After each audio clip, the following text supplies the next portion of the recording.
2 packet instant noodles আর দুধ দিয়ে আজ আমি একটি রেসিপি তৈরি করব। খুবই সহজ আর খেতেও দুর্দান্ত। বাচ্চাদের টিফিনেও অবশ্যই এই খাবারটা দিতে পারেন। শুরুতে আমি নুডলসটা বয়েল করব দুধ দিয়ে। নাড়াচাড়া দিয়ে ভালো মতো আমি নুডলসটা সেদ্ধ করে নিব।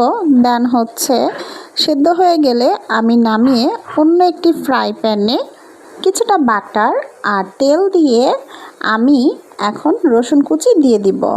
দেন হালকা একটু ভাজা হয়ে গেলে এখন আমি দুধ দিয়ে দিব। নাড়াচাড়া দিয়ে ইনস্ট্যান্ট মশলার প্যাকেট দুটো আমি অ্যাড করে দিব।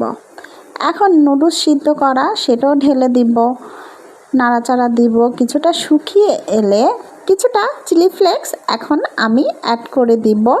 গ্রেট করে রাখা আগের থেকে চিজ সেগুলো দিয়ে দিব। এখন আর নাড়াচাড়া দিব না, আর মরিচ উপর থেকে দিয়ে দিব। বাস তৈরি হয়ে যাবে আমার চিজি নুডলস। অসাধারণ হয়েছে, অবশ্যই আপনারা বাড়িতে ট্রাই করে দেখবেন।